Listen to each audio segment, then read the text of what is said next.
एक दिन तो सिलेबस चर्चा करी, नंबर ऑफ क्वेश्चन चर्चा करी, न्यूट्रिएंट्स का 2 पेज हुए हैं क्या साथ में। हाँ 2 पेज है उसमें, तो 2 पेज क्या मेरे भाई टाइमिंग सर उसमें वो 7:10 से 8:10 होती है मेरी। हाँ स्टेडियम में। चलो ऑनलाइन में अगर मैं आपको दिखाई दे पा रहा हूँ और आप मुझे सुन पा रहे हैं तो कमेंट सेक्शन में एक बार यस कर दीजिएगा, ताकि आज के सेशन को, आज की इस क्लास को हम कंटिन्यू कर सकेंगे। ये आपके टॉपिक एक्चुअल में मुझे सर द्वारा बताया गया कि बीज है, जैव उर्वरक है और जैविक खेती का मुझे बताया गया। और आप लोगों ने कहा है कि जलवायु खंड भी बाकी है, तो ये चीजें मैं लिखित में कराऊंगा। क्रॉप का कम टाइम था मेरे पास, तो क्रॉप को एक्चुअल में मैं लिखा के नहीं करा पाया और पीपीटी से। हालांकि रोजाना की रोजाना आप पढ़ लेना, क्योंकि क्रॉप में तो क्या है, रोजाना की रोजाना डेली की डेली पढ़ोगे, क्योंकि लगभग सारी कुछ कुछ मोटी क्रॉप्स है, बाकी सारी जो क्रॉप्स है ना वो लगभग कम समय है। और वो क्रॉप्स भी एक दिन में 3 बार तो मैं करा देता हूँ, एक बार मैं धीरे धीरे करा देता हूँ, फिर उसके बाद क्या नाम है वापस रिपीट कर देते, वापस अगले दिन आके वो चीज रिपीट कर देता हूँ। जब 3 बार मैं करा रहा हूँ ना, तो एक बार कोशिश करो कि घर जाकर एक बार आप स्वयं मतलब उसको क्या करें, कोशिश करो कि रफ में लिख लो, रफ रजिस्टर में लिख के कर लो।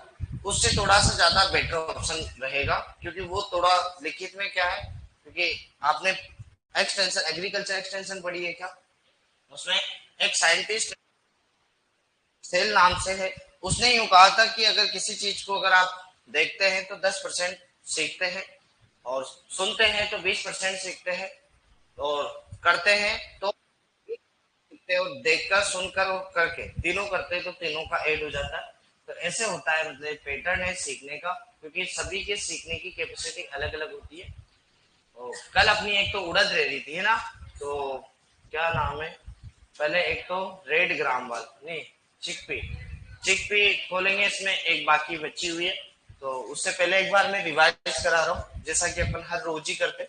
चना को देखो जल्दी जल्दी रिवीजन करा रहा हूँ, ये सारी की सारी चीजें 4-5 बार ऑलरेडी रिवाइज हो चुकी है। देसी चना और काबुली चना में क्या अंतर है कि दाना मोटा होता है तो सीड इंडेक्स बढ़ जाता है, और बीज दर इसलिए बढ़ जाती है क्योंकि दाने का आकार क्या है, मोटा है, दूरी भी ज्यादा रखते हैं क्योंकि पादप भी ज्यादा ही फैलता है। ये हमने देख लिया था। फिर हमने कहा था कि धावक लोग इसे खाते हैं तो घोड़ा दाल कहते हैं, पत्तियां खाओगे तो खट्टी वट्टी होगी, मेली कम लोग जेली कम होता है ना, वो ट्राइकोम मुत्तकरी जो होते हैं ना वो इस पे काम करते, वो अपन ने कहा था।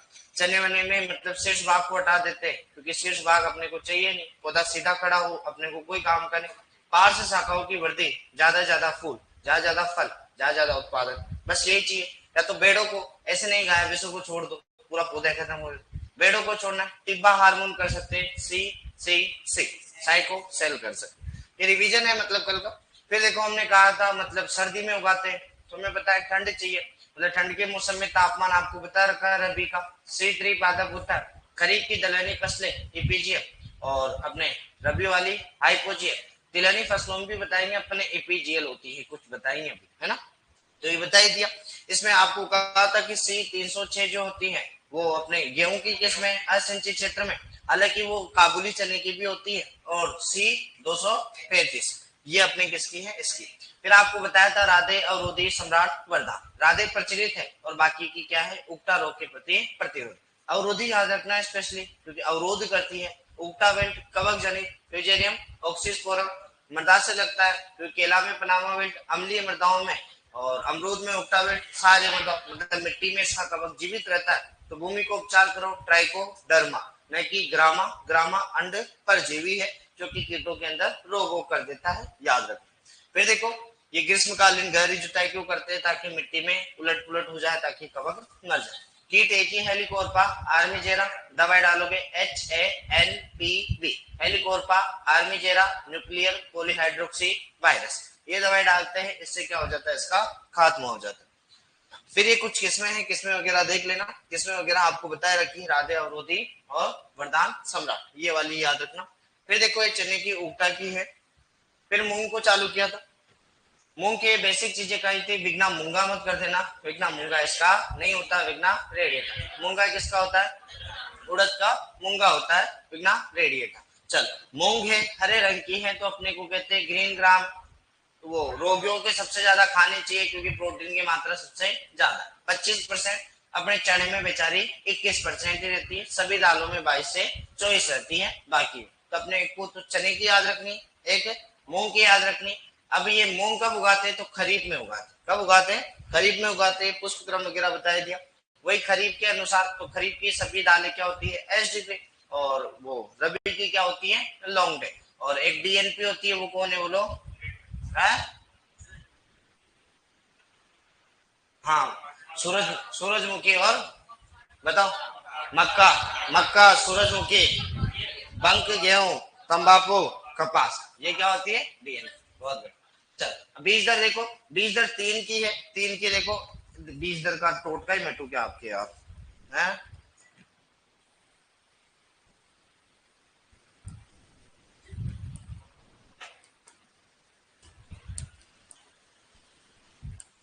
लो टोटका ही बैठ देता हूँ आपके। मोर उड़ता है और क्या चबाता है बोलो? मूंग चबाता है, क्योंकि पेट में डाइजेशन जल्दी होगा ना। मो से याद रखना मोट, क्या याद रखना? मोट। उड़ से याद रखना उड़द। कर, र किस में आता है? अर हर, किस में आता है? अरहर। मूंग से याद रखना मूंग, क्या याद रखना? मूंग। च से याद रखना चावला, क्या याद रखना? चावल। कम से ज्यादा की तरफ चलो, 10 किलोग्राम। कितना? 10 किलोग्राम। 12 से 15, 12 से 15, 12 से 15 आईसीआर। और अपनी जेट कितनी? 15 से 20, 15 से 20 और 15 से 20, 15 से 20। और इधर याद रखना कितने? 20 से 25। ये सभी किसमें है? किलोग्राम प्रति हेक्टेयर। और ये टोटका हो गया। और क्या हो गया? और सबसे ज्यादा याद रखना, सबसे ज्यादा याद है आपको राजमा। सबसे ज्यादा किसमें? राजमा। राजमा में कितने बोलो? 100 से 120 किलोग्राम प्रति हेक्टेयर। मटर और चना, मटर प्लस चना, मटर प्लस चना कितनी बोलो? 60 से 80 किलोग्राम, 60 से 80 किलोग्राम प्रति हेक्टेयर। हालांकि ये मटर है ना, हॉर्टिकल्चर का अगर मटर है ना, तो उसकी जो रहते हैं ना, वो लेते हैं 80 से 100 किलोग्राम। कितनी लेते हैं? 80 से 100 किलोग्राम। और मसूर वगैरह क्या किसमें? चौला की, मूंग की 15 से 20। तो ये कोष्टक में लिखे ना, मतलब ये आईसीआर के हिसाब से, ये जेड के हिसाब से। तो यही तो मैं कह रहा हूँ ना, जो यही तो अपन ने कहा ना। मतलब अपन ने जब सारी पढ़ी थी ना, सारी, तब अपन ने कहा था ज्यादातर जो ज्यादा सीड रेट, क्योंकि राजस्थान की मिट्टियां क्या है? राजस्थान की मिट्टी मतलब ओवरऑल यूनिक एरा क्षेत्र के हिसाब से, क्षेत्र के हिसाब से काउंट नहीं होती। अभी जैसे राजस्थान की जलवायु ऐसे थोड़ी की, उदयपुर की जलवायु तो बहुत बढ़िया ट्रॉपिकल जलवायु आती है उदयपुर की। तो यहाँ पे न तो ज्यादा सर्दी न ज्यादा गर्मी, बरसात, सब कुछ बढ़िया है यहाँ पे। जैसलमेर जाओगे तो शुष्क जलवायु। परंतु ओवरऑल उदयपुर की मतलब पूरे राजस्थान की कहेंगे ना, तो वो क्या रेतीली मृदा में आती है। क्योंकि हम कहते हैं वो, आपने पढ़ा होगा ना ज्योग्राफी की 60% हिस्से पे ना रेतीली, मतलब वो थार का रेगिस्तान है ज्यादातर। उसमें एक रेखा खींच देते 25 सेंटीमीटर और 50 सेंटीमीटर की। इधर तो फिर बिल्कुल ही पानी नहीं, इधर थोड़ा बहुत पानी, इधर फिर थोड़ा सा और पानी, यही तो होता है। फिर अरावली आती है, अरावली के बाद थोड़ा सा मतलब लेवल कंडीशन क्या हो जाती है, क्योंकि पालमपुर गुजरात से चलती है और रायसेना दिल्ली हिल तक जाती है अपनी, और पूरे राजस्थान को 2 भागों में बांटती है। यही तो कहते हैं ना। तो उसकी कंडीशन उधर अलग है। परंतु ज्यादातर जो क्षेत्रफल और जनसंख्या, 60% क्षेत्रफल है पर जनसंख्या कुछ भी नहीं रहती उस क्षेत्र में। यही तो दिक्कत है। तो ये तो अपने ये वाली है ना, ये जेट वाली, क्योंकि राजस्थान की मिट्टी थोड़ी कम है। एक तो रेत, एक लवणीय सारी में आती है बेचारी, क्योंकि मिट्टियां ऐसी है तो थोड़ी सीड रेट बढ़ जाती है। और क्या है? मटर चना की हो गया, राजमा की हो गया, और मसूर वगैरह इनकी क्या होती है? 30 से 40। तो याद रख लेना बस, है ना। ये ऐसे याद रख लेना, कम से ज्यादा की और सबसे ज्यादा, 2 की याद रखोगे। फिर एक आ जाता है मसूर, वो लेंटिल, है ना। और एक और आ जाता है, क्या है बोलो? उसके भी 30 से 40, 30 से 40। चलो सर आप बहुत अच्छा है, पढ़ लो। अच्छा क्या पढ़ाते है ना। चल चले आगे, चले। ये 14 मतलब एक सीधा सा मतलब टोटका याद रखना, क्योंकि बार बार कंफ्यूज मत होना, है ना। कंफ्यूज मत होना, क्योंकि उसकी तो मैंने सारी एक टेबल में फॉर्मेट में डलवा दी थी, सस्य विज्ञान उसकी अनाज वाली फसलों की, इसकी यहीं पे समेट दी। फिर देखो ये सारा का सारा आपको बताया रखा है कि रेलिन शब्द लग जाता है ना, तो वो सारा का सारा पी किया। और ये खरपतवार का आपका है ना, ये मैं सारी क्रॉप होने के बाद आधे घंटे तक मैं खरपतवार का ये वाला टोटका समझा दूंगा ताकि सारी क्रॉप का एक साथ ही कंप्लीट हो जाए। अगर आपने कहा है ना कि सर खरपतवार का ये नियंत्रण है ना, ये सब क्रॉप होने के बाद बताऊंगा ताकि एक ही दिन में सारा समेट देंगे। एक ही दिन में क्या समेट देंगे, क्योंकि एक खरपतवार पढ़ा दिया एक्चुअल में समय लगता है देखो पढ़ाने में हर चीज का, है ना। अब फिर ये हो गया, फिर इसके बाद आपको बताया रखा है कि क्या नाम है, सभी दलहनी परिवार में फूल आने पर क्या करते हैं, सिंचाई। सिर्फ एक चना जो है ना उसमें फूल आने से पहले करना चाहिए, बाकी तो परिपक्व मतलब पोड या फली बनते समय। और चने में याद रखना मिट्टी जो चाहिए वो ढेले वाली चाहिए, जमीन में गहराई भी काफी रखते हैं 8 से 10 ताकि उठा नहीं लगे, है ना। और ये अपन पढ़ी रहे हैं इसकी पुसा बैसाखी, क्या याद रखोगे बोलो, पुसा बैसाखी इंपोर्टेंट है, एक ही किस्म बताए थे। फिर ये कुछ किस्में आपको बताई रखी है, क्या कहता है, उड़द। उड़द काला होता है इसलिए क्या कहते हैं, ब्लैक ग्राम। ऑनलाइन में बता दूं ये कल का रिवाइज करा रहा हूँ, ऐसे मत कहना कि जल्दी जल्दी कर रहा हूँ, है ना। ये कल का 2-5-10 मिनट में क्या है रोजाना का रोजाना रिवीजन हो जाएगा ना, फायदा रहेगा। कोशिश करना एक बार रफ रजिस्टर में लिख लिख कर याद करें, क्योंकि लिख लिख कर याद करोगे थोड़ा जल्दी याद होगा, है ना। कोशिश, क्योंकि अपने को टाइम कम मिला है, देखो पहले लिखा के करा था तो डायरेक्ट ये भी अच्छी बात है, कोई बात नहीं, समय बचेगा तो आप ही के काम आएगा, है ना। चलो ये देखो, फिर नेक्स्ट देखो बीज दर वगैरह आपको सारी की सारी समेट ही दी एक ही बार में, है ना। मूंग उड़कर क्या करता है बोलो, मोर उड़कर क्या करता है बोलो, मूंग चबाता है, ऐसे याद रख। ये किसमें है, इसमें सिर्फ एक ही याद रख लेना, वो कहाँ गई, एक तो यू से तो उड़द याद रख लोगे, एक पुसा एक याद रख लेना नॉर्मली। ऊ का मतलब होता है उड़द, ऊ का मतलब क्या होता है उड़द, उड़द की किस्में, है ना। और क्या T9 इसकी नहीं है, T9 में बताऊंगा, चिंता मत करो, आपको एक T9 बड़ी इंपोर्टेंट आएगी। ये खत्म हो गई, अरे यार उड़द तो कल पढ़ा ही नहीं था ना हमने, हाँ आज पढ़ेंगे। एक T9 भी इंपोर्टेंट है, बताओ। चलो यहाँ तक तो रिवाइज हो गया, ये कल का समय दिया। अब ये यहाँ तक तो मैं डिलीट कर रहा हूँ सारा, सिर्फ एक तो इसको छोड़ रहा हूँ, काम काम की चीज छोड़ रहा हूँ जो हमारे हो गया, एक इसको छोड़ रहा हूँ, बाकी को डिलीट कर देता हूँ।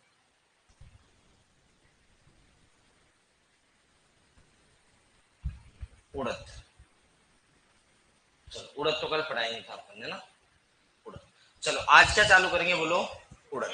उड़द के बाद सारी दालें कंप्लीट कर लेंगे, है ना। हाँ T9 बताएंगे, T9 के 2-3 की एक साथ ही करा दूंगा, जब चारे वाली फसलें कराऊंगा तब भी इधर भी आती है उधर भी आती है।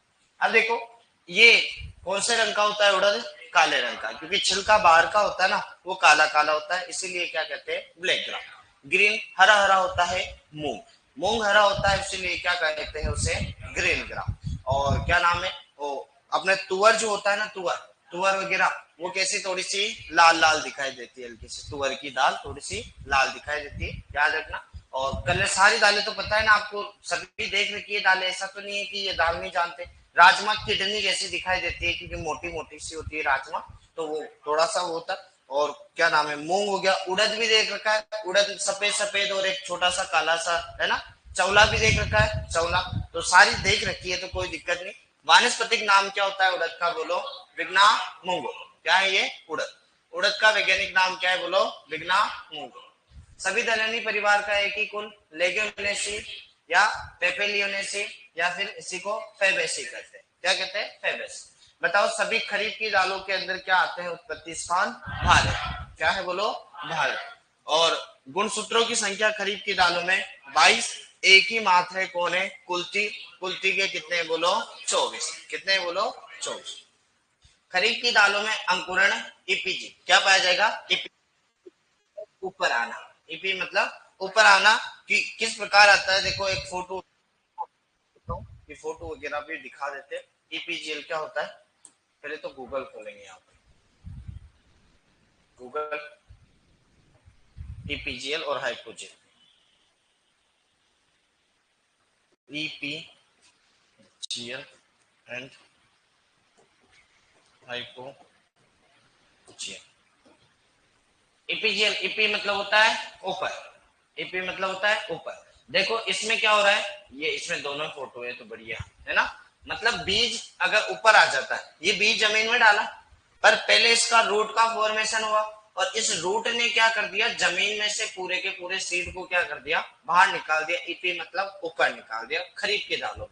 एक ही अपवाद है वो कौन है बोलो, अरहर। अरहर में क्या पाया जाता है हाइपोजीन, जबकि रबी की दालें जो होती है ना, रबी की दालों में क्या किया, ये बीज। अब इसमें रूट के फॉर्मेशन के साथ साथ सूट का भी फॉर्मेशन हुआ, तो ऊपर भी अलग निकला और रूट नीचे और सूट ऊपर, तो इसमें बीज जहां है ना वहां का वहीं रहता है, बीज जहां है वो वहां का वहीं रहता है, वो क्या कहलाता है, हाइपोजेन। तो ये इपीजीएल और हाइपोजेन।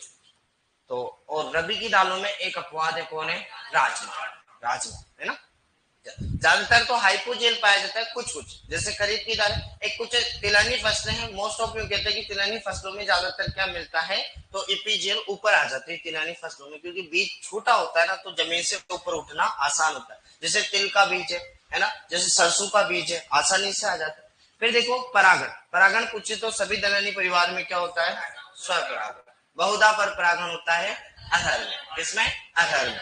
और पुष्प क्रम सभी का रेसी, और फल प्रकार सभी का कोड या फली। मूंगफली का लोमेंटम, इमली का लोमेंटम। बहुत बढ़िया, चलो ये ऐसे याद होना चाहिए। अब देखो किस्में, किस्मों का देखते हैं इंपोर्टेंट। देखो बीज दर याद रखना है, बीज दर का सारा कंसेप्ट बता दिया। एक तो मूंग हो गया, एक उड़द हो गया, एक अरहर हो गया। 12 से 15, 12 से 15 कहाँ के लिए, आईसीआर। कम जो बीज दर आती है ना वो आईसीआर मानता है, क्योंकि ओवरऑल पूरे इंडिया की।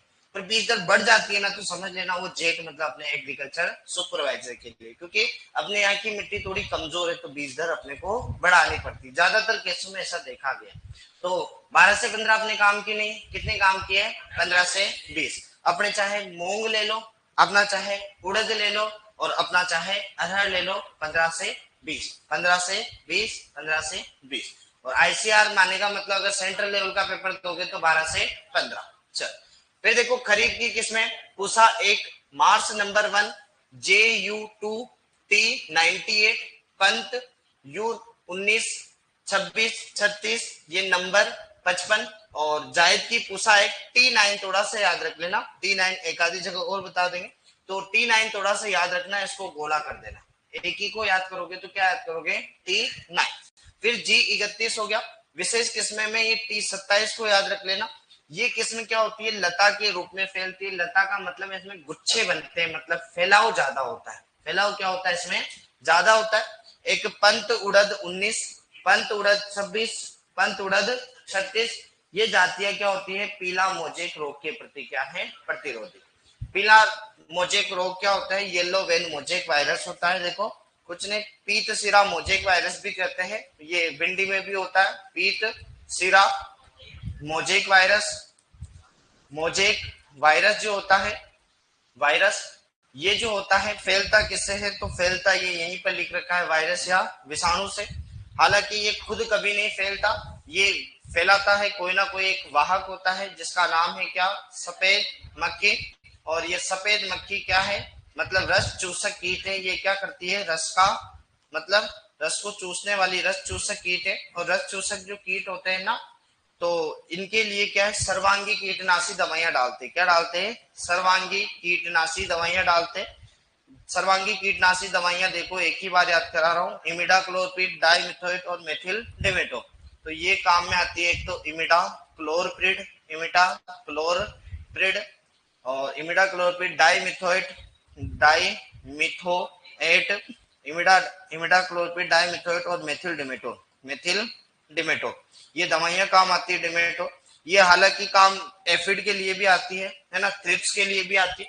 ये इमिडाक्लोप्रिड की थोड़ी कंसंट्रेशन अगर ज्यादा बढ़ जाती है ना, तो इसकी नॉर्मली मतलब 0.5 से 1 ml प्रति लीटर के हिसाब से क्या कर सकते हैं, छिड़काव। अगर और कंसंट्रेशन हो जाए ना तो 3 लीटर पानी में भी घोल सकते हैं, इतनी मात्रा, क्योंकि कंसंट्रेशन के ऊपर डिपेंड करती है एंटोमोलॉजी वाले बता। इनकी 1 ml प्रति लीटर के हिसाब से ले सकते हैं, और इनकी 1 से 2 ml तक ली जा सकती है। 1 लीटर पानी में घोलो और क्या कर दो, अपने खेत में छिड़काव कर दो। और इनका छिड़काव कब करते हैं, तब जब अपने को क्या करते हैं, जब सफेद मक्खी या एफिड का प्रकोप ज्यादा दिखाई देता है, उस समय करना चाहिए। और फसल परिपक्वन के पहले करना चाहिए। ऐसे पता चले कि परसों के दिन तो आपको मतलब परसों या 2-5 दिन बाद तो आपको क्रॉप को काटना है, फिर ले रहे हो, तो ऐसा नहीं करना चाहिए, पहले करना चाहिए, ताकि वो क्या है, प्लांट में चल जाती है। और जैसे ये रेस्पिंग सकिंग वाले है ना, ये रस चूसक वाले कीट आते, ये जैसे रस चूसते हैं तो वो उनके शरीर में चल जाती है और शरीर में जाके उनको खत्म कर देती। और एफिड के लिए तो आप एक और ले सकते हैं। एफिड के लिए, यहाँ एफिड तो नहीं है। एफिड के लिए जैसे आपने देखा होगा ना, सरसों के एफिड देखा, माहू चेपा मोइला, उसको पढ़ेंगे जब बताएंगे। मतलब पीले कपड़े पहन के कभी सरसों के खेत में चले जाना, मजा आ जाएगा। मतलब जीवन में कभी जीवन में आप पूरी हल्दी मना देगा आपको ये। सारे के सारे आ जाएंगे सरसों समझ के। तो इसके लिए येलो स्टाई की टेप वो भी ले सकते हैं, येलो स्टाई की वो ले सकते हैं। येलो स्टाई की मतलब अपन कह सकते हैं कि एक पीला चिपचिपा पास अपन ले सकते हैं, ट्रैप कर सकते हैं, तो ये भी काम में लेते हैं। हो गया, लिख लिया? हाँ लिख लो। ये भिंडी में भी लगता है। किसमें लगता है ये? भिंडी में भी लगता है, उड़द में भी लगता है, अपने उड़द वगैरह है ना, कई सारे ये इसमें पूरे में लगभग दालों में सभी में लग सकता है। पीत सिरा मोजेक वायरस है ना, मोइला कहते हैं, सही बात है।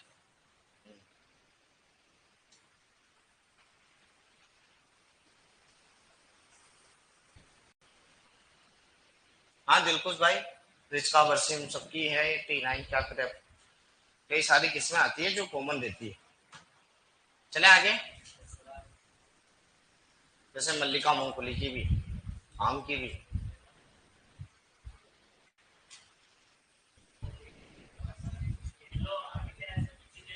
कहाँ पे? येलो स्टाई की मतलब, येलो स्टाई की टेप, येलो स्टाई की टेप, येलो स्टाई की टेप।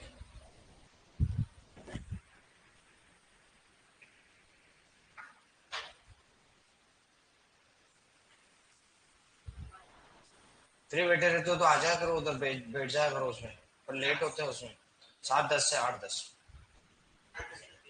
छोटे का छोटा कुछ नहीं, कल हाल तो अभी तो उसका वर्गीकरण ही हुआ। हाँ क्या?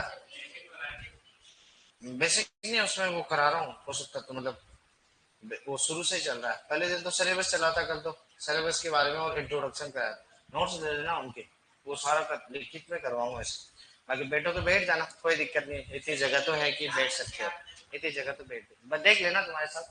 पंत देखो, उड़द 19, पंत उड़द 26, पंत उड़द 36, ये किसके प्रति प्रतिरोधी है बोलो? इसके।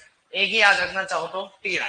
बाकी किसी दिन में ये दाल वालों की एक साथ ही एक एक दो दो किस्में एक साथ समेट दूंगा, सारी याद रखा देंगे। जैसे पूसा बैसाखी T9 वगैरह ये है ना, राधे अवरोधी वरदान सम्राट ये।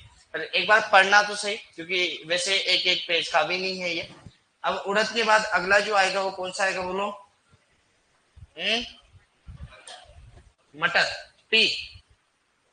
तो मटर तो आपने हॉर्टिकल्चर में भी पढ़ा होगा, है ना, पाइसम सेटाइवम और हॉर्टेंस और आर्वेंस। अब देखो मटर, मटर का याद रखना कि पाइसम सेटाइवम और ग्रेगर जॉन मेंडल ने काम किया था, वो भी इसी पे किया था, है ना, मतलब अपनी आनुवंशिकता भी सारी इसी पे दी गई थी। तो बताओ गार्डन पी जो होता है उसका वैज्ञानिक नाम क्या होता है? Pisum sativum Hortense. क्या होता है? Pisum sativum Hortense. बीज दर इसकी ज्यादा होती है, बीज दर इसकी क्या होती है? ज्यादा, 80 से 100 किलोग्राम बीज दर देखो, 80 से 100 किलोग्राम। और फील्ड पी का मतलब होता है अपनी एग्रोनॉमी वाली पाइसम सेटाइवम आर्वेंस, पाइसम सेटाइवम आर्वेंस। बीज दर थोड़ी सी क्या चल जाती है इसकी? कम। बीज दर क्या होती है इसकी? थोड़ी सी कम। तो पाइसम सेटाइवम हॉर्टेंस और पाइसम सेटाइवम आर्वेंस। मटर में देखो पाउडरी मिल्ड्यू, पाउडरी मिल्ड्यू का कंसेप्ट बता रखा है, होता कवक से है। डाउनी मिल्ड्यू का कंसेप्ट बता रखा है, किससे होता है? कवक से। रस्ट पूछे तब भी कवक से, और एक स्मट पूछे तब भी कैसे? कवक से। चारों के लिए दवाइयां भी बता रखी है। कवक के नाम सभी के अलग अलग होते हैं, वो तो याद रखना पड़ेगा अपने को। तो कवक का नाम इरिसिपी पोलीगोनी, क्या होती है बोलो? इरिसिपी पोलीगोनी। इरिसाइपी नहीं कहते वैसे तो, इरिसिपी कहते हैं इसे। क्या कहते हैं? इरिसिपी। तो इरिसिपी पोलीगोनी क्या है बोलो? इरिसिपी पोलीगोनी। अभी इरिसाइपी लिखा हुआ है, इंग्लिश प्रोनाउंसिएशन का फर्क है, बाकी कुछ नहीं। इरिसिपी कहते हैं इसे, इरिसिपी पोलीगोनी। तो पाउडरी मिल्ड्यू अगर आपसे पूछे तो क्या बताओगे बोलो? इरिसिपी पोलीगोनी नामक कवक से होता है। आपको वो वीके ने आरपी की गेंदों पर छक्के मारे, वही से बता सकते हैं कि वो छक्के केराथिन और एक प्रोपिकांजोल नामक दवाई इसमें काम में आती है। प्रतिरोधी किस्म है कौन सी? रचना। और बाविस्टीन व केराथिन से क्या कर सकते हैं आप? इसका बीजोपचार वगैरह कर सकते हैं। ये देखो, फिर फलियों की परिपक्वता मापने के लिए एक यंत्र काम में आता है, टेंड्रोमीटर। क्या काम में आता है? टेंड्रोमीटर। टेंड्रोमीटर एक प्रकार का यंत्र होता है जिसके द्वारा मापी जा सकती है क्या, फलियों की परिपक्वता, क्योंकि फलियां जो होती है वो पकी है या नहीं पकी है। वैसे तो अपने तो खोल खुला के देख लेते हैं कि दाना पका है या नहीं पका है, अपने इतना ज्यादा लोचा है नहीं, पर बाकी है ठीक है, यंत्र है तो अब क्या करें, टेंड्रोमीटर के द्वारा मापा जाता है। फिर आगे चले कि सामान्य किस्में, देखो सामान्य किस्में अर्ली दिसंबर, मतलब दिसंबर की स्टार्टिंग में आ जाएगी। वैसे तो बोते ही है, क्या नाम, दिवाली के आसपास बोते हैं, रबी की दलहनी फसल है अपनी, तो अर्ली दिसंबर। हर वजन याद रखना, हर वजन ने क्या है, बहुत ज्यादा काम किया हुआ है एक्चुअल में, हर वजन ने क्या है, बहुत ज्यादा काम किया हुआ है, याद रख लेना। हर वजन है, भिंडी की भी है और मटर की भी है, दोनों जगह याद रखना, ऐसा नहीं कि आप इधर ही याद रख लो। बबीता, वो आपने जो मैसेज किया बच्चे, एक्चुअल में मैंने 2-3 बार वो सर से ऑलरेडी डला चुका हूँ और डाउनलोड का ऑप्शन दिला चुका हूँ। अनाउंसमेंट में आप टेस्ट देते हैं वहां पर मिल जाएगा, कंटेंट के पास अनाउंसमेंट में 2-3 दिन पहले जाओगे ना तब भी मिल जाएगा, क्योंकि मैंने सर से 2 बार डला चुका हूँ, है ना। सिलेबस कब तक हो जाएगा, हो जाएगा रोहित भाई, तो चिंता मत कर, तू पढ़ ले, या तो आज ही कर लेते हैं सिलेबस कंप्लीट। चल याद रखना, हर वजन किस किस की है, तो हर वजन एक तो अपनी काय की है बोलो, मटर की, और एक किसकी है बोलो, भिंडी की। बोनविले है, हंस, अर्केल, सर्वाधिक खेती अर्केल की होती है। एक अपर्णा, शिखा, पंत उपहार, है ना, पंत मटर, रचना, स्वर्ण रेखा और अलंकार। अगेती मटर 7 जो है वो पहाड़ी क्षेत्रों में मतलब सबसे ज्यादा काम में आती है, किसके बनाने के बोलो, सब्जी बनाने के, है ना। वैसे नहीं पूछेगा क्योंकि मटर खुद आ रखा है। अर्केल पंत उपहार जो है वह 60 दिन में क्या हो जाती है बोलो, फलियां देना प्रारंभ कर देती है। और रचना क्या है, चूर्णिल आश्रिता, पाउडरी मिल्ड्यू जो कि कवक इरिसिफ्री पोलीगोनी नामक कवक से होता है, उससे उसके प्रति क्या है बोलो, ये बताओ। है सर, मिल गई तो हाँ, डाउनलोड का ऑप्शन दिला रखा है, तो ये होती है। और नेक्स्ट है नहीं, एक सालविया होती है, सालविया को फली सहित खा सकते हैं। सालविया जो किस्म है, सालविया सालविया जो किस्म है उसको किसके साथ खा सकते हैं, फली सहित खा सकते हैं इस किस्म को, सालविया फली सहित, है ना। अगिती किस्मों में एक तो आती है आप, क्या आती है, आप याद रखना। और पछती किस्मों में आती है LBS, एल का मतलब होता है लिन कोलन, लिन कोलन, लिन कोलन। बी का मतलब बताओ क्या होती है, हाँ बॉन विले, क्या होती है, बॉन विले। और एस का मतलब होती है सालविया, क्या होती है, सालविया, सालविया। ये तो पछती किस्में है ना। और यहाँ पे ऐसे याद रखना, अर्केल है, क्या है, अर्केल है। और क्या नाम है, आती है पूसा, पूसा प्रिया वगैरह है, ऐसी है। ये किसमें आती है, वो किधर आती है, इधर आती है। चल सर मिल गई, तो डाउनलोड का ऑप्शन है ऑनलाइन में, ये मटर कंप्लीट हो जाता है, ठीक है। चल तो ये याद रख लेना, एक तो पंत उपहार वगैरह ये नॉर्मली, तो ये किसमें होती है, किसकी, LBS याद रख लेना थोड़ी सी, है ना। ऑनलाइन में आपको एग्रीकल्चर सुपरवाइजर की बुक एक्चुअल में क्या अभी प्रिंट के लिए गई हुई है, क्योंकि बच्चों की डिमांड बहुत है, तो आपको बाद में मिलेगी। ये याद रखना, सालविया को क्या करते हैं, फली के साथ खा सकते हैं। अर्केल थोड़ी सी याद रख लेना, अर्केल वगैरह भी बड़ी इंपॉर्टेंट है, अर्केल सालविया। और इसमें एक हर वजन बताई दी मैंने, और तो बाकी कुछ खास काम की है नहीं, जनरल वे में पूछते हैं। ये हो जाता है अपना क्या, मटर। मटर के बाद क्या है बोलो, मटर के बाद क्या है, अरहर, केजनस केजा, केजनस केजा, केजनस केजा। अरहर का हो गया रेड, उसके बाद कोई और भी है क्या, अरहर, सोयाबीन, अरहर। देखो अरहर का वैज्ञानिक नाम क्या है बोलो, केजनस केजा, केजनस केजा। आपको पता है सही कि वैज्ञानिक नाम के नीचे अंडरलाइन, पर आप कोई भी सब्जेक्टिव पेपर नहीं दे रहे, हो सकता है BSc MSc में कभी लिखो तो ऐसा जरूर करना, अंडरलाइन करना, अन्यथा वो गलती माना जाता है, वो टीचर के ऊपर डिपेंड करता है कि वो नंबर देता है या नहीं। बात करें लाल कलर का होता है तो रेड ग्राम, अभी बताया था। मूंग हरे रंग का होगा तो ग्रीन ग्राम, उड़द काले रंग का होगा तो ब्लैक ग्राम।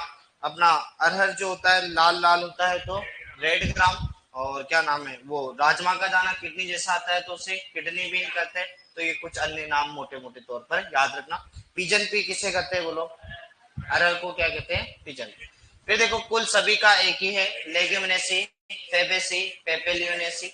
अब ये अरहर है, खरीफ की दलहनी फसल है, क्या है बोलो, खरीफ की दलहनी फसल। और उत्पत्ति स्थान क्या है, भारत, क्या है बोलो, भारत।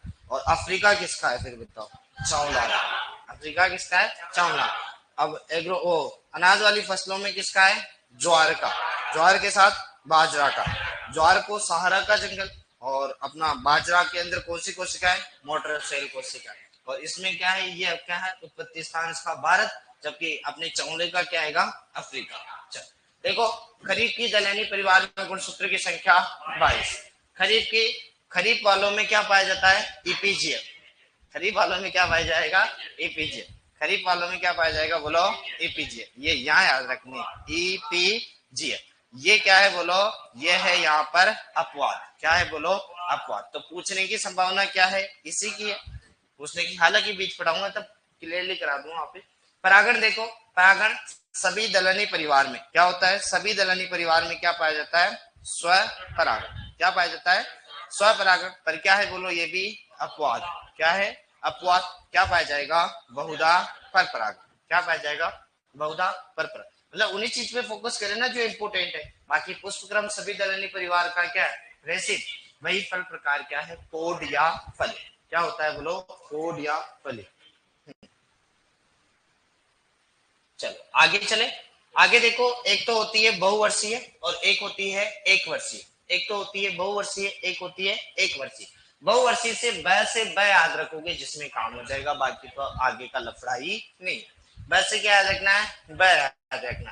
केजनस केजान, केजनस केजान, ये तो दो आएंगे। ब से बाइकोलर। क्या याद रखोगे? बाइकोलर। दूसरा अपने आप टिक करके आ जाओगे, क्या? बोलो फ्लेवेक्स। क्या याद करोगे? बोलो सर कब तक मिल जाएगी?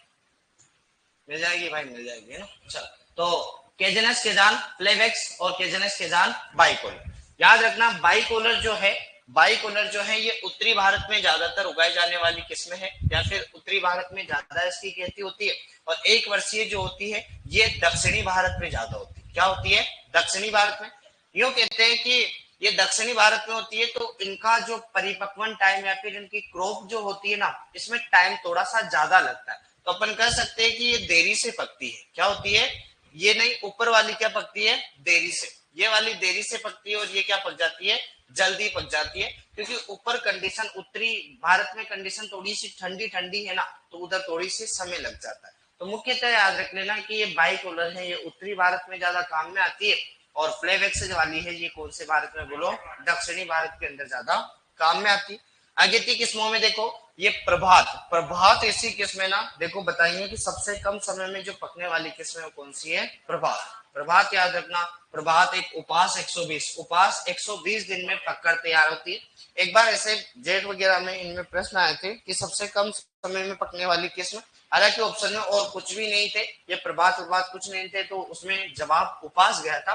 पर याद रखना, हालांकि प्रभात आ जाए तो यही जाएगी। अभी देखेंगे। फिर देखो, फिर एक मानक काम के लिए पुसा 73 है, पुसा 74 है, ICPL 87 है, जिसे आशा करते। उपास 120 अंडरलाइन कर लेना है। ये 120 दिन में पककर क्या हो जाती है? तैयार। तो अरहर की ऐसी किस्म है जो 120 दिन में पककर तैयार हो जाती है, उसका क्या नाम है? बोलो उपास है। फिर देखो ICPC 151 है। फिर मध्यम किस्मों के अंदर पूसा अगेती है ना, जिसे AS5 कहते हैं। टाइप 21 है रस मुक्ता, याद रख लेना। फिर देखो शारदा हो गई, लक्ष्मी हो गई। फिर पछेती किस्मों में अगर पूछे तो वह एक तो ग्वालियर 3 है, JA3, T7, T17, ICPH 8। ये तो ICPH वो इक्री सेट का नाम सुना है क्या? इक्री सेट का है हैदराबाद में, अंतरराष्ट्रीय लेवल का क्या इंस्टीट्यूट। फिर ये NPWR 15, लक्ष्मी, बसंत, बहार आदि। काम की जो है वही लिखेंगे। वापिस बीज दर बोलो 3 जनों की। एक तो कौन है? मूंग की कितनी है? बोलो 12 से 15 या 15 से 20। याद रखना है अपने को 15 से 20। मूंग के साथ उड़द 12 से 15, 15 से 20। और एक है अरहर 12 से 15, 15 से 20। और मोट की 10 किलोग्राम, मोट की 10 किलोग्राम। राजमा की सबसे ज्यादा 100 से 120 किलो। एक तो मटर ले लो और एक चना 60 से 80 किलोग्राम। और मसूर लेंटिल वगैरह इनकी कितनी होती है? 30 से 40 किलोग्राम। चलो बहुत बढ़िया है ना। और विशेष किस्में देखो ICPH 8, ये इंपोर्टेंट है। अरहर की प्रथम संकर किस्में जो कि एक ही साथ आपको शुरू के अंदर मैंने करा रखी है ना, ICPH 8। चल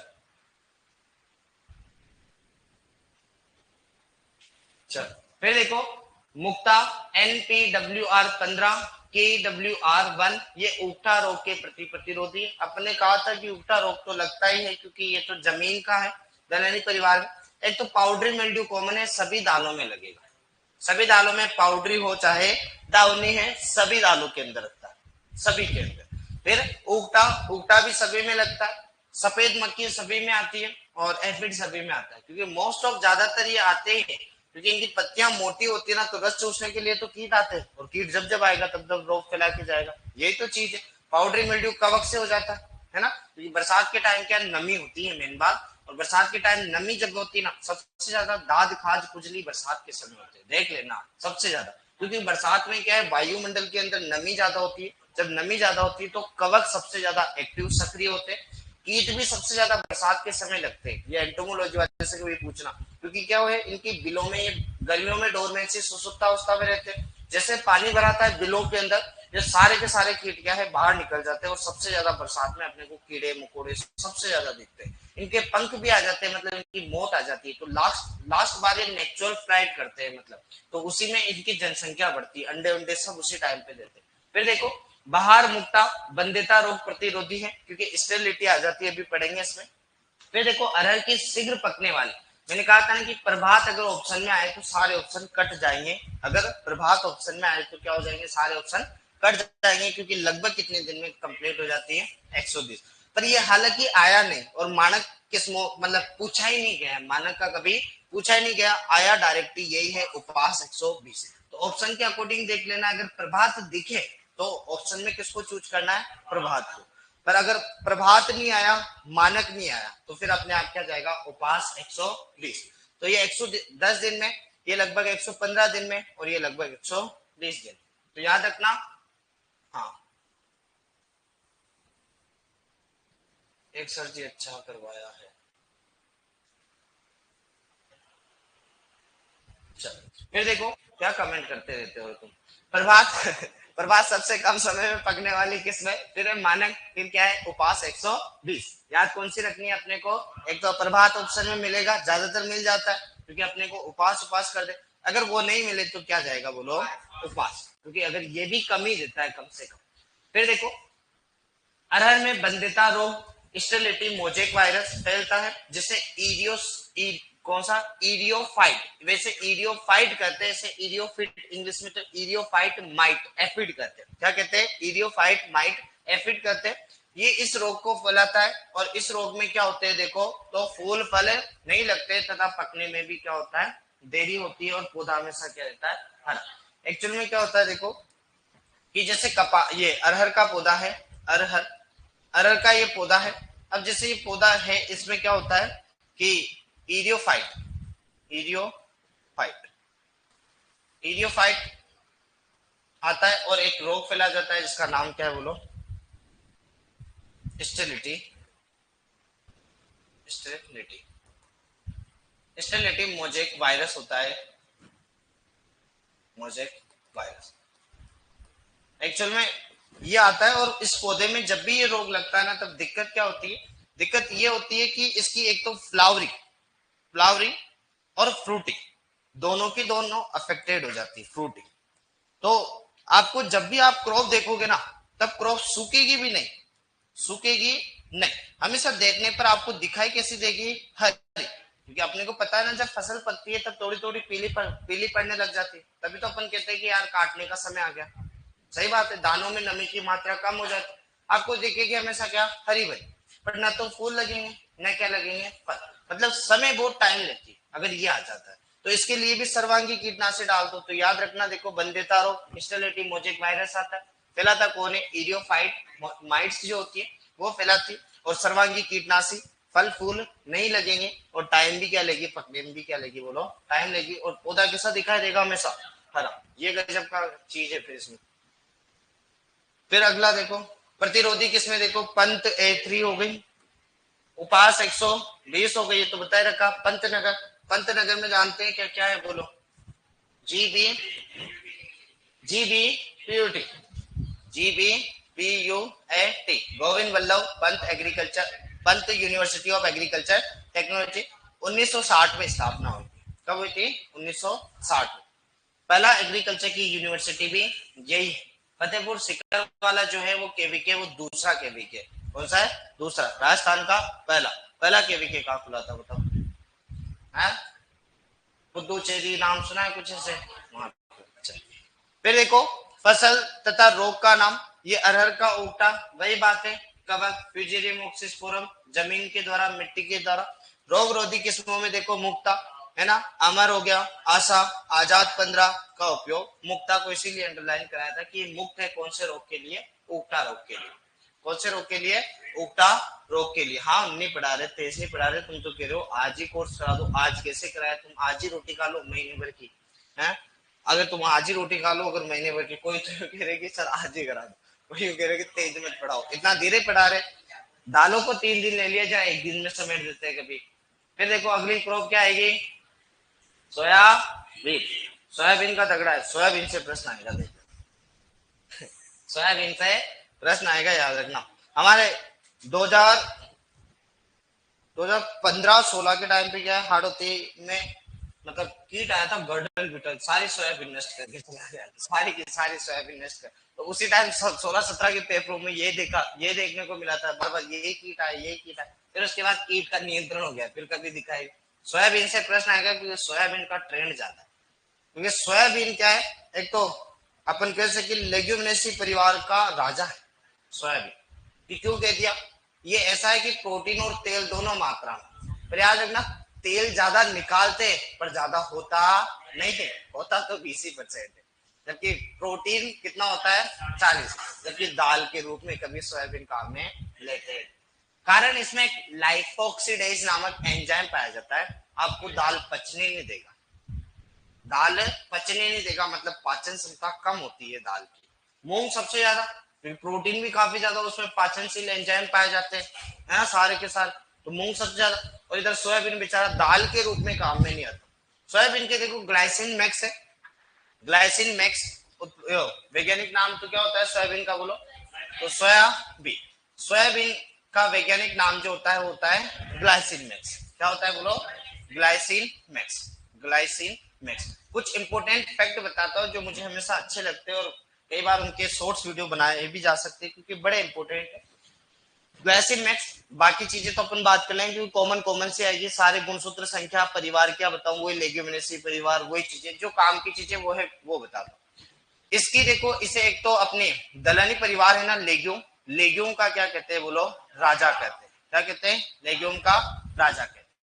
अमेरिका है ना, अमेरिका, अमेरिका में सबसे ज्यादा क्या उगाते हैं तेल के लिए? अमेरिका में तेल के लिए सबसे ज्यादा क्या उगाते हैं? सोयाबीन। क्या उगाते हैं? सोयाबीन। इसीलिए उसको येलो ज्वेल कहते हैं। अमेरिका, यूएसए का क्या कहते हैं? येलो ज्वेल, मतलब अपन पीला सोना कह सकते हैं एक प्रकार से, पीला सोना। ज्वेल का मतलब ज्वेलरी वाला, है ना। तो वहां पे सोयाबीन सबसे ज्यादा उगाते हैं। और जबकि अमेरिका में वो सुअरों के मांस के उत्पादन के लिए तो मक्का वक्का उगाते हैं, जबकि ये इसके देखो तेल। और इसमें बड़ा इंपॉर्टेंट है कि एक तो पाया जाता है तेल की मात्रा और एक पाई जाती है प्रोटीन की मात्रा। तेल जो मिलता है वह केवल 20% मिलता है और प्रोटीन इससे मिलता है 40, है ना। अनुपात तेल और प्रोटीन का पूछे तो 1:2 होता है, क्योंकि 20 से एक बार और 20 का दुगना ये हो जाता है। अब इस हिसाब से तो हमें इसकी मतलब दाल कहाँ में लेनी चाहिए ना, क्योंकि प्रोटीन काफी ज्यादा है। क्योंकि हम बार बार चीख चीख के ये कह रहे थे कि मूंग की प्रोटीन होती है वह सबसे ज्यादा होती है 25 और पाचन में काम आती है। चना में केवल और केवल हम कह रहे थे केवल और केवल कितनी होती है? 21। बाकी दालों के अंदर दलहन के लिए अंदर कह रहे थे कि 22 से क्या होती है? 24, हम ये कह रहे थे। इधर तो प्रोटीन ज्यादा, पर फिर भी ये दाल के रूप में काम में नहीं आएगा क्योंकि दलहन के रूप में इसे काम में नहीं लेते, तिलहन के रूप में काम में लेते। किसके रूप में? तिलहन के लिए। मुख्यतः किसके रूप में काम में लेते हैं? तिलहन।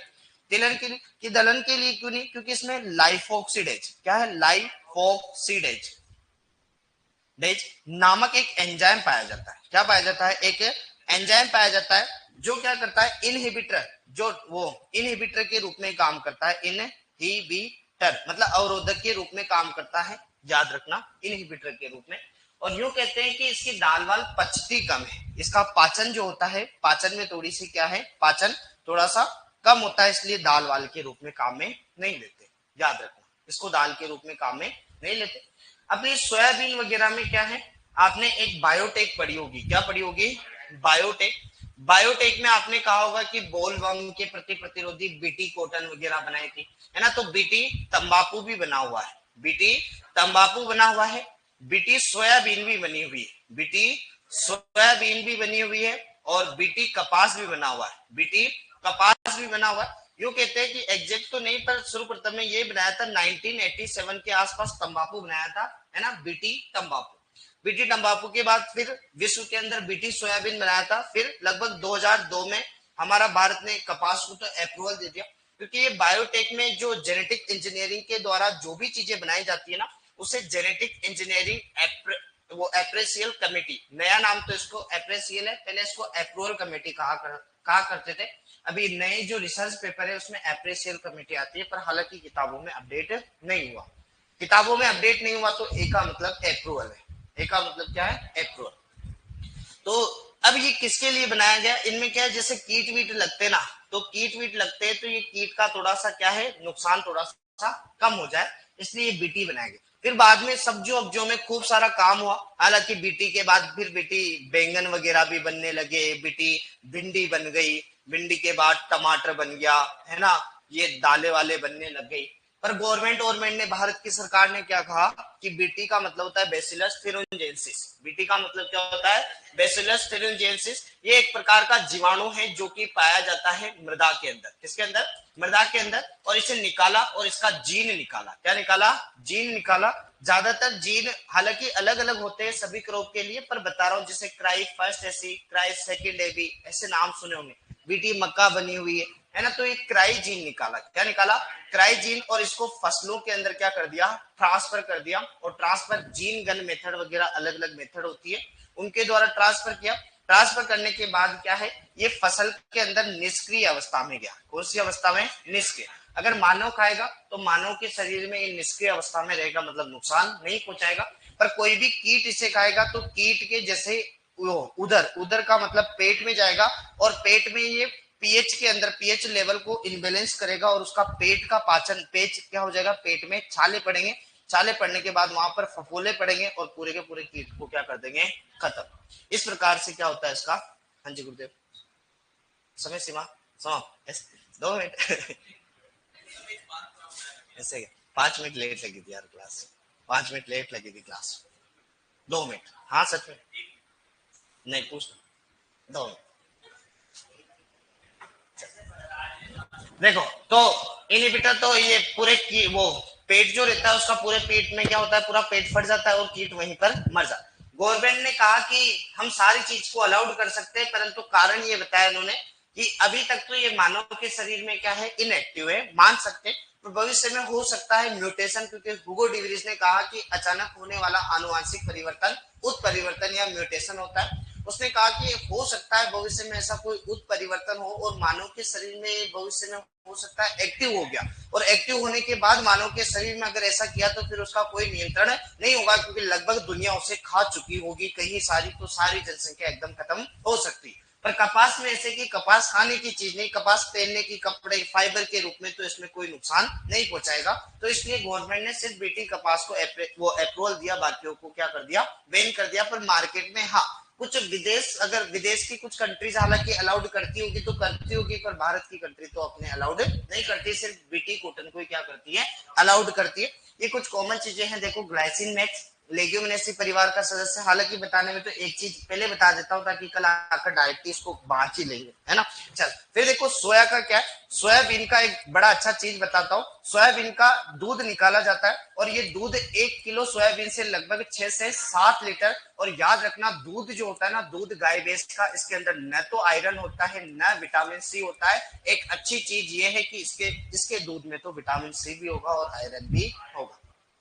अगर पूछे कि दूध में, गाय भैंसों के दूध की बात करो, अगर उसमें पूछे कि सबसे नगण्य मात्रा में कौन से पोषक तत्व, तो आयरन, और कौन सा विटामिन, तो विटामिन सी नहीं होता। विटामिन सी ऊँटनी के दूध में थोड़ा बहुत मिलता है, वहां मिलता है, जल्दी फट जाता है, 4 से 5 घंटे में खत्म। तो इधर देखो, इधर अगर इसका दूध बनेगा तो 1 किलोग्राम सोयाबीन से 6-7 लीटर। अब दूध बन गया, दूध काम में ले सकते हैं। अब दूध को अपन ने गर्म किया, दूध को मतलब अपन करते हैं ना, मतलब नींबू वगैरह निचोया और उसको क्या कर दिया अपन ने, फाड़ दिया। फिर उसके बाद इससे बनाई जाती है पनीर, और ये पनीर जापान वगैरह में काफी ज्यादा काम में लेते हैं, जिसे कहते हैं टोफू। क्या काम में लेते हैं? टोफू। तो सोया पनीर, सोया दूध, ऐसे सोयाबीन की कई सारी चीजें बनती है, कई सारी क्या बनती है, चीजें बनती है। और भी बताऊंगा, कुछ बेसिक सा बता रहा हूँ। ग्लाइसिन मैक्स, लेग्यूमिनेसी, वो ग्लाइसिन मैक्स से मैक्सिको भी कभी कभी कुछ किताबों में लिखा हुआ है, चीन भी याद रख लेना।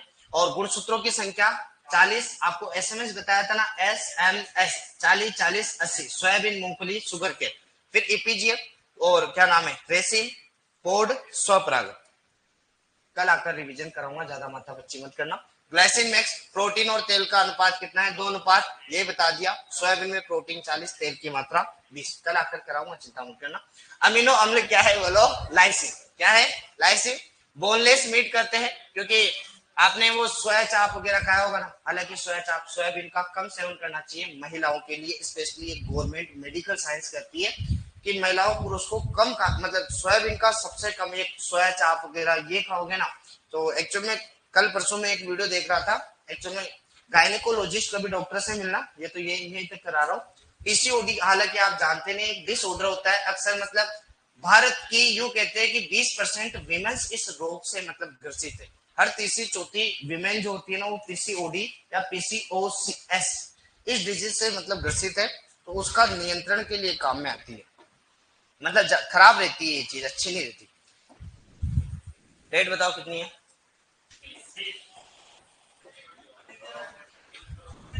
चल, ऑनलाइन में सब मस्त मजे में।